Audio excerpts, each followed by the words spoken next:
नमस्ते, मैं चंद्रशेखर आप सभी को मैं अपने चैनल डिलीजेंट एकेडमी में स्वागत करता हूं।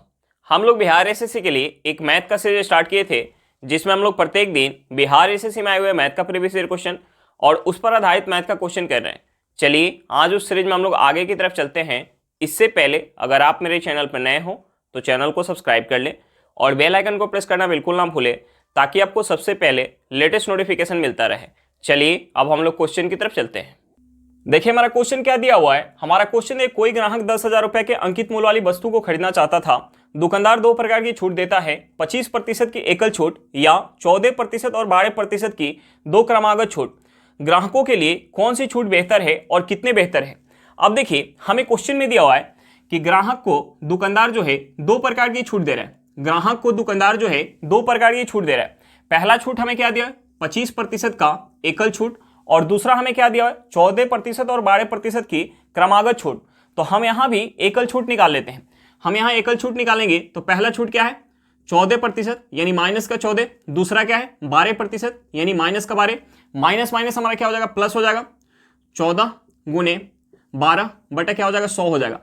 यहां से हमारा हो जाएगा माइनस का 26 प्लस, हम यहां अगर गुना करेंगे 14 में 12 से गुना करेंगे तो ये हमारा क्या हो जाएगा 168, और हम उसमें अगर 100 से भाग देंगे तो ये हमारा हो जाएगा 1.68 हो जाएगा। अब देखिए हम यहाँ माइनस करेंगे तो यहाँ से हमारा क्या हो जाएगा, माइनस का 24.32 हो जाएगा। यानी यहाँ से हमारा एकल डिस्काउंट क्या निकल के आ गया, 24.32%। अब देखिए पहला डिस्काउंट कितना है, पहला डिस्काउंट एकल कितना है 25%, और दूसरा एकल डिस्काउंट कितना है 24.32%। यानी पहला डिस्काउंट हमारा बेहतर है, और हमसे पूछ रहा है कि कितना बेहतर है। देखिए कितना बेहतर है, इससे जो है ये कितना ज़्यादा है। हम इसमें से अगर माइनस करेंगे 25% में से हम माइनस करेंगे 24.32%, तो ये हमारा कितना हो जाएगा 0.68% हो जाएगा। तो हमसे पूछ रहा है कितना बेहतर है, यानी इस 10,000 का हम 0.68% निकाल सकते हैं। 10,000 का 0.68% निकालेंगे, ये हमारा कितना हो जाएगा 68। यानी पहला डिस्काउंट बेहतर है, और कितना बेहतर है 68 रुपया। यानी ऑप्शन ए हमारा क्या हो जाएगा, सही आंसर हो जाएगा। ऑप्शन ए क्या हो जाएगा, सही आंसर हो जाएगा। चलिए क्वेश्चन समझ में आ गया होगा, नेक्स्ट क्वेश्चन पे चलते हैं। देखिए हमारा क्वेश्चन क्या दिया हुआ है। हमारा क्वेश्चन, यदि 3/9 का तृतीय अनुपात p है तो 6p4 का चतुर्थ अनुपात ज्ञात करें। हमें क्या निकालना है, चतुर्थ अनुपात निकालना है। तो हमें सबसे पहले p का वैल्यू निकालना पड़ेगा। अब देखिए हम p का वैल्यू कैसे निकाल सकते हैं। हमें क्वेश्चन में 3 और 9 का तृतीय अनुपात हमें क्या दिया है, p दिया हुआ है। 3 और 9 का तृतीय अनुपात क्या दिया हुआ है, p दिया हुआ है। तो देखिए तृतीय अनुपात का हमारा फॉर्मूला क्या होता है, तृतीय अनुपात का फॉर्मूला होता है c = b² बटा क्या होता है, a होता है। अब देखिए यहाँ b क्या है, 9 है, और a क्या है, 3 है। तो देखिए हम b के जगह 9 पुट करेंगे, यानी ये हमारा हो जाएगा 9 गुने 9 हो जाएगा, और a के जगह हम 3 पुट करेंगे, यानी बटे हमारा क्या हो जाएगा 3 हो जाएगा। 3 से 9 कितने बार में जाएगा, 3 बार में। हम यहाँ अगर 9 में 3 से गुना करेंगे तो ये हमारा क्या हो जाएगा 27 हो जाएगा। यानी तृतीय अनुपात क्या निकल के आ गया, 27 निकल के आ गया। और हमें क्वेश्चन में तृतीय अनुपात क्या दिया, p, यानी p = क्या निकल के आ गया, p = 27 निकल के आ गया। तो देखिए हमसे पूछ क्या रहा है, हमसे पूछ रहा है 6p4 का चतुर्थ अनुपात पूछ रहा है, और p का वैल्यू क्या निकलेगा 27, यानी 6, 27 और 4 का हमसे चतुर्थ अनुपात पूछ रहा है। तो देखिए चतुर्थ अनुपात का फॉर्मूला क्या होता है, d = b × c बटा क्या होता है, a होता है। अब देखिए यहाँ b क्या है, यहाँ b है 27, c क्या है, c क्या है 4 है, और a क्या है 6 है। हम इसे 2 से काटेंगे तो ये 2 से 2 बार में जाएगा, ये 2 से कितने बार में जाएगा, 3 बार में।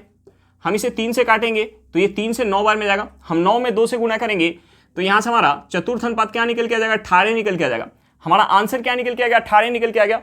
चलिए क्वेश्चन समझ में आ गया होगा, नेक्स्ट क्वेश्चन पे चलते हैं। देखिए हमारा क्वेश्चन क्या दिया हुआ है। हमारा क्वेश्चन है, एक वस्तु को 625 रुपए में बिक्री करने से जितना मुनाफा होता है उतना ही नुकसान उसको 435 रुपए में बिक्री करने से होता है। तो वस्तु की कीमत क्या होगी। हमें क्या निकालना है, वस्तु का सीपी निकालना है। हमें क्या निकालना है, वस्तु का सीपी निकालना है।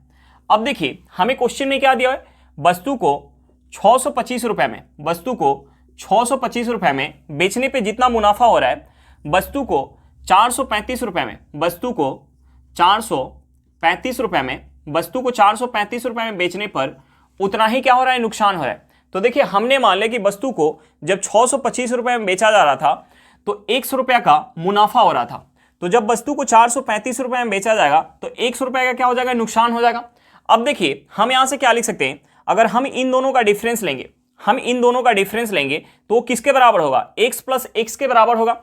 यानी हम यहां से लिख सकते हैं x plus X equal to 625 रुपया माइनस हम क्या लिख सकते हैं, 435 रुपया लिख सकते हैं। यहां से हमारा 2x किसके बराबर निकल के आ जाएगा, हम माइनस करेंगे तो ये हमारा हो जाएगा 190 रुपया।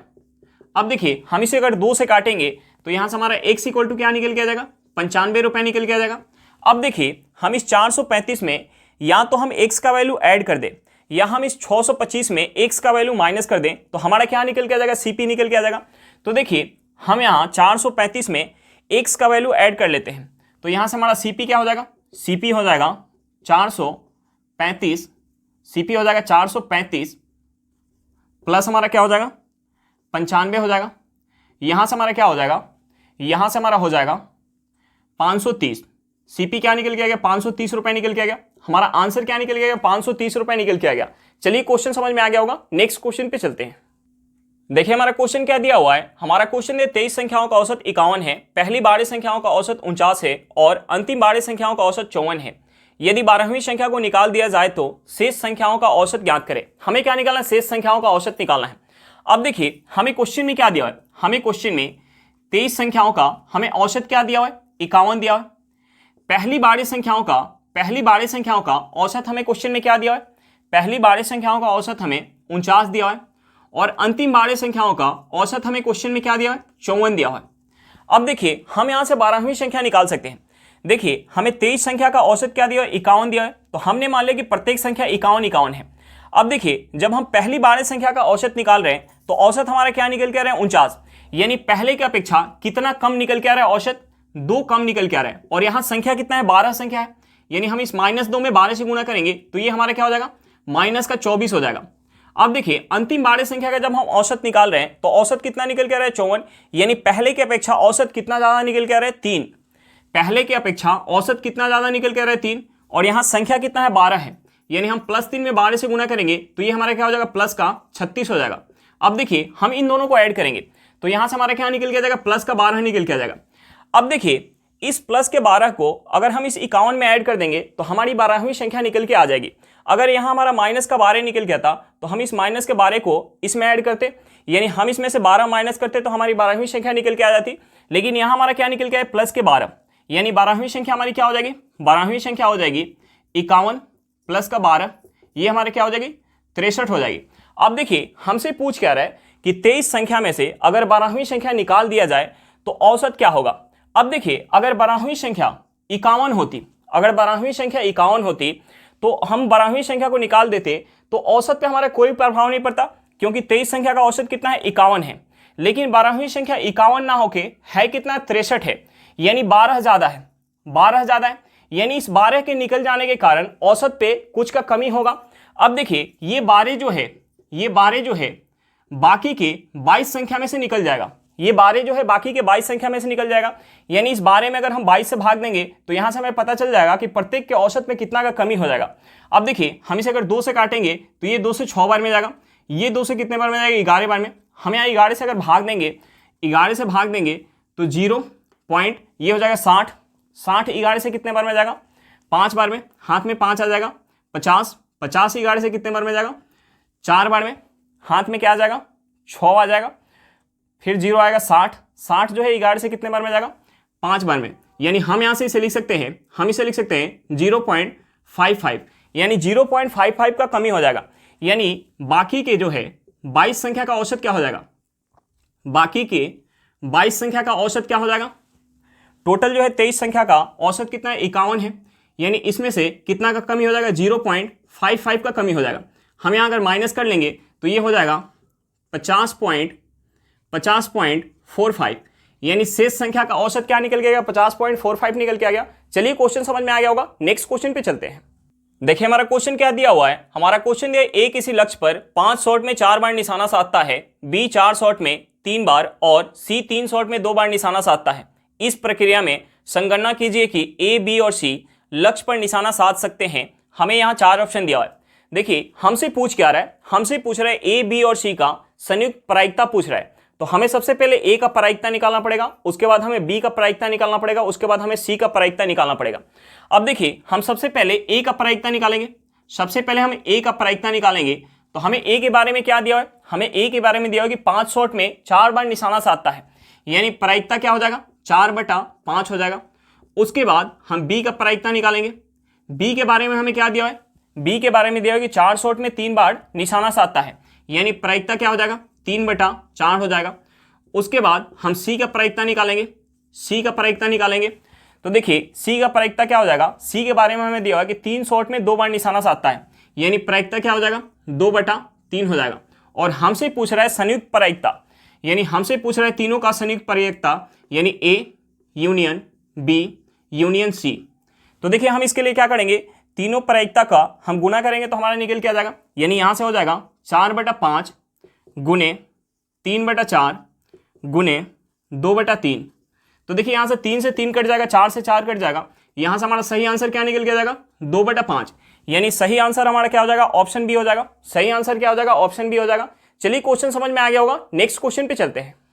देखिए हमारा क्वेश्चन क्या दिया हुआ है, हमारा क्वेश्चन है दो संख्याओं का योगफल और गुणनफल क्रमशः 5 तथा 6 है, तदनुसार उनके वर्गों के व्युत्क्रमों का योगफल क्या होगा। हमें क्या निकालना है, वर्गों के व्युत्क्रमों का योगफल निकालना है। अब देखिए हमें क्वेश्चन में दोनों संख्या का योगफल दिया है और दोनों संख्या का गुणनफल दिया है, तो हम यहाँ दो संख्या को कुछ मान लेते हैं। हमने मान लिया कि एक संख्या हमारी a है और दूसरी संख्या b है, तो हमें दोनों संख्या का योगफल दिया है, यानी a प्लस b हमें क्या दिया है 5 दिया है, और दोनों संख्या का हमें गुणनफल दिया है, यानी a into B equal to हमें क्या दिया है 6 दिया है। और हमसे पूछ क्या रहा है, हमसे पूछ रहा है उनके वर्गों के व्युत्क्रमों का योगफल पूछ रहा है, यानी हमसे पूछ रहा है 1/a² plus 1/b² equal to क्या होगा। तो देखिए हम उसके लिए क्या करेंगे, इन दोनों समीकरण को, ये हमारा एक पहला समीकरण हो गया और ये दूसरा समीकरण, तो हम इन दोनों समीकरण को आपस में भाग देंगे। तो यहां से हमारा क्या हो जाएगा, यहां से हमारा हो जाएगा a प्लस बी बटा हमारा क्या हो जाएगा a into B equal to क्या हो जाएगा 5/6 हो जाएगा। तो देखिए हम यहां से लिख सकते हैं, हम यहां से इसे लिख सकते हैं, इसे हम लिख सकते हैं, अगर हम a में a इंटू बी से भाग देंगे तो यहां से हमारा क्या हो जाएगा 1/b हो जाएगा। उसके बाद अगर हम b में a इंटू बी से भाग देंगे तो यहां से हमारा क्या हो जाएगा 1/a हो जाएगा, इक्वल टू हमारा क्या हो जाएगा 5/6 हो जाएगा।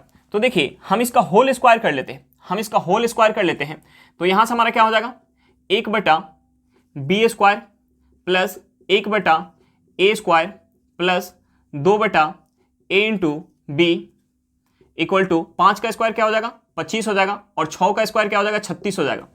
तो देखिए हम यहाँ a इंटू बी का वैल्यू पुट करेंगे यहाँ से, यानी यहाँ से हमारा हो जाएगा यहाँ से 1/a² प्लस 1/b² प्लस ये हमारा हो जाएगा 2/6 इक्वल टू 25/36। अब देखिए हम यहाँ से 1/a² plus 1/b² equal to, अगर हम इस 2/6 को उस साइड लेके जाएंगे तो प्लस में तो माइनस में हो जाएगा, यानी ये हमारा हो जाएगा 25/36। अब देखिए हम इस 6 को 36 बना लेते हैं, तो 6 को 36 बनाने के लिए हम इसमें 6 से गुणा करेंगे, यानी हम ऊपर नीचे 6 से गुणा कर लेते हैं। तो ये हमारा क्या हो जाएगा, ये हमारा हो जाएगा -12 ये क्या हो जाएगा 36 हो जाएगा। यहाँ से अगर हम माइनस करेंगे, यहाँ से हम माइनस करेंगे तो ये हमारा क्या निकल के आ जाएगा, माइनस करेंगे तो ये हमारा निकल के आ जाएगा, माइनस करेंगे तो ये निकल के आ जाएगा 13/36। ये क्या निकल के आ जाएगा 13/36, यानी हमारा आंसर क्या निकल के आ गया 13/36 निकल के आ गया। हमसे पूछ रहा था उनके वर्गों के व्युत्क्रम का योगफल, यानी वर्गों के व्युत्क्रम का योगफल क्या निकल के आ गया 13/36 निकल के आ गया। चलिए क्वेश्चन समझ में आ गया होगा, नेक्स्ट क्वेश्चन पे चलते हैं। देखिए हमारा क्वेश्चन क्या दिया हुआ है, हमारा क्वेश्चन है एक विद्यालय में छात्रों की कुल संख्या 1400 है, जिसमें से 35% छात्र लड़कियां हैं और शेष लड़के हैं। यदि वार्षिक परीक्षा में 80% लड़के और 90% लड़कियां उत्तीर्ण हुई तो अनुत्तीर्ण होने वाले छात्रों का प्रतिशत ज्ञात करें। हमें क्या निकालना है, फेल होने वाले छात्रों का प्रतिशत निकालना है। तो देखिए हम यहाँ छात्रों का संख्या मान लेते हैं 100, हम यहाँ छात्रों का संख्या 100 मान लेते हैं। अब देखिए बहुत लोगों को लग रहा होगा कि हमें छात्रों का संख्या दिया हुआ है तो हम यहाँ छात्रों का संख्या 100 क्यों मान रहे हैं। अब देखिए हमें निकालना क्या है, हमें निकालना है फेल होने वाले छात्रों का प्रतिशत निकालना है, और हमें क्वेश्चन में लड़कियों का प्रतिशत दिया हुआ है तो हम यहाँ से लड़कों का प्रतिशत निकाल सकते हैं, और हमें पास होने वाले लड़कों का प्रतिशत दिया हुआ है और पास होने वाले लड़कियों का प्रतिशत दिया हुआ है, तो या तो हम यहाँ कुल छात्रों का संख्या 100 लेके चले या हम यहाँ 1400 लेके चले, तो हमारा प्रतिशत में कोई भी चेंज नहीं होगा, यानी फेल प्रतिशत में कोई भी चेंज नहीं होगा। तो देखिए हम यहाँ कुल संख्या मान लेते हैं 100, तो हमें क्वेश्चन में क्या दिया है कि 35% जो है वो लड़की है, लड़की 35% है, तो 100 का 35% कितना हो जाएगा, 35 हो जाएगा। और शेष जो है वो लड़के हैं, शेष क्या है, लड़के हैं, यानी 100 में से 35 लड़की है, यानी लड़के कितने हो जाएंगे, 65। अब देखिए हमें क्वेश्चन में आगे क्या दिया है, हमें क्वेश्चन में आगे दिया है कि 80% लड़के जो है वो पास हो रहे हैं, 80% लड़के जो है वो पास हो रहे हैं, यानी फेल कितने हो रहे होंगे, फेल कितने हो रहे होंगे, फेल जो है 20% हो रहे होंगे। और 90% लड़की जो है वो पास है, 90% लड़की पास है, यानी फेल कितना हो रही होगी, 10%। तो देखिए हम इस 35 का 10% निकालेंगे, इस 35 का अगर हम 10% निकालेंगे तो ये कितना हो जाएगा, 35 का 10% कितना हो जाएगा, 3.5 हो जाएगा। और इस 65 का अगर हम 20% निकालेंगे, 65 का 20% निकालेंगे तो ये कितना हो जाएगा, 65 का 20% 13 हो जाएगा।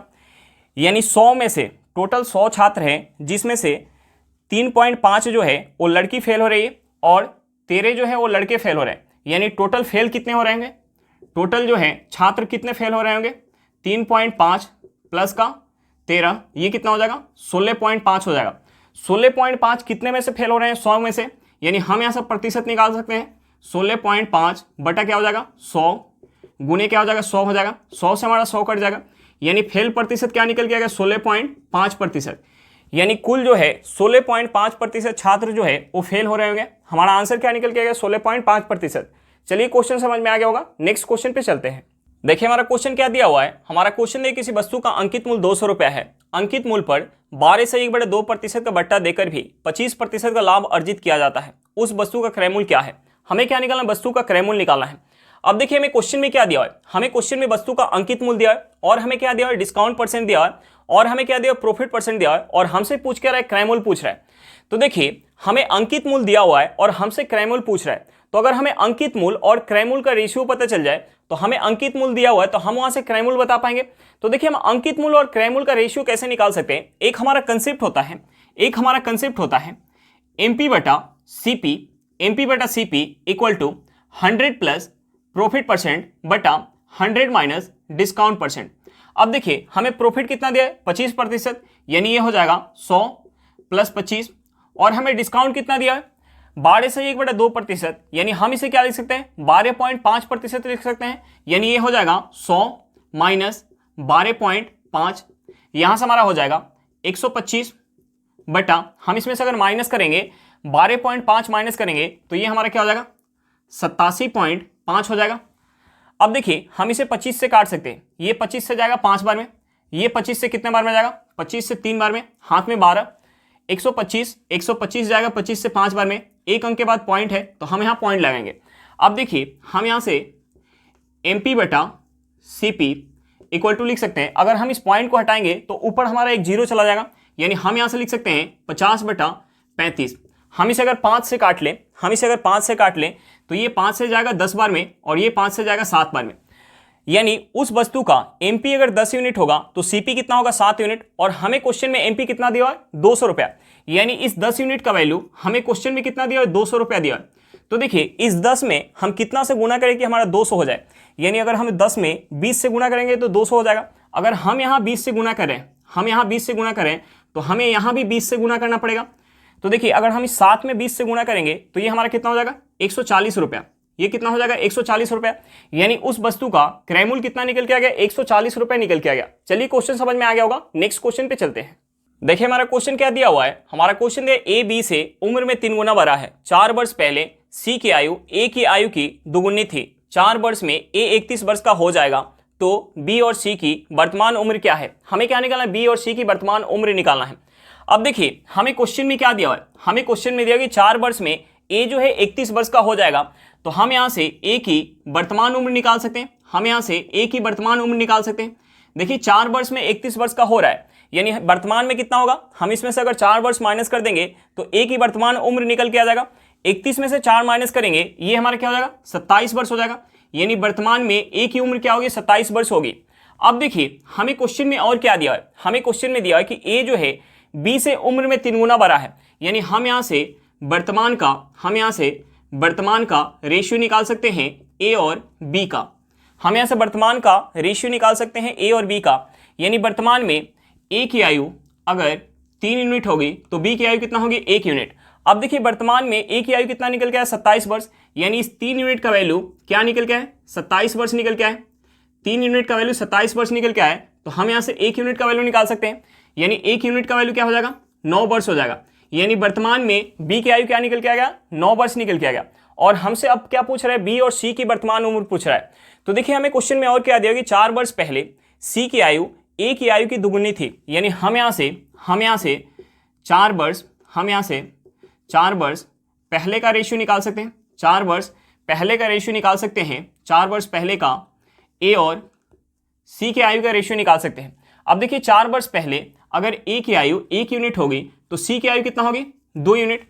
अब देखिए वर्तमान में ए की आयु कितना है 27 वर्ष है, तो हम यहाँ से 4 वर्ष पहले की आयु निकाल सकते हैं, यानी 4 वर्ष पहले क्या होगा 23 वर्ष होगा। यानी 1 यूनिट का वैल्यू क्या हो जाएगा 23 वर्ष हो जाएगा। 1 यूनिट का वैल्यू क्या हो जाएगा 23 वर्ष, तो हम यहाँ से 2 यूनिट का वैल्यू निकाल सकते हैं, यानी 2 यूनिट का वैल्यू क्या हो जाएगा 46 वर्ष हो जाएगा। अब देखिए यहाँ से हमें क्या पता चलेगा कि 4 वर्ष पहले सी की आयु कितना होगा 46 वर्ष होगा, तो हम यहाँ से सी का वर्तमान उम्र निकाल सकते हैं। हम यहाँ से सी का वर्तमान उम्र निकाल सकते हैं, यानी सी का वर्तमान उम्र कितना हो जाएगा, हम इसमें अगर 4 वर्ष ऐड कर देंगे तो सी का वर्तमान उम्र निकल के आ जाएगा, यानी सी का वर्तमान उम्र कितना हो जाएगा 50 वर्ष हो जाएगा। अब देखिए हमसे पूछ के आ रहा था बी और सी की वर्तमान उम्र पूछ रहा था, तो बी का वर्तमान उम्र क्या निकल के आ गया 9 वर्ष और सी का वर्तमान उम्र क्या निकल के आ गया 50 वर्ष। चलिए क्वेश्चन समझ में आ गया होगा, नेक्स्ट क्वेश्चन पे चलते हैं। देखिए हमारा क्वेश्चन क्या दिया हुआ है। हमारा क्वेश्चन यदि 9 दर्जन नारंगी का मूल्य 216 रुपये है तो 32 नारंगी का मूल्य कितना होगा। हमें क्या निकालना 32 नारंगी का मूल्य निकालना है और हमें क्वेश्चन में 9 दर्जन नारंगी का मूल्य दिया है।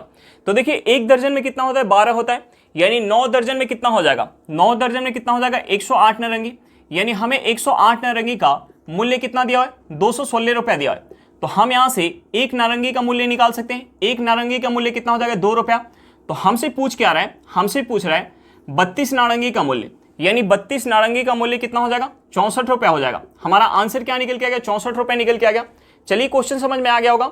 आज के लिए इतना ही, फिर मिलते हैं नेक्स्ट क्लास में। अगर क्लास अच्छा लगे तो क्लास को लाइक करिएगा, अगर आप मेरे चैनल पर नए हो तो चैनल को सब्सक्राइब करिएगा और क्लास को अपने दोस्तों के साथ शेयर करना बिल्कुल मत भूलिएगा। चलिए बाय बाय।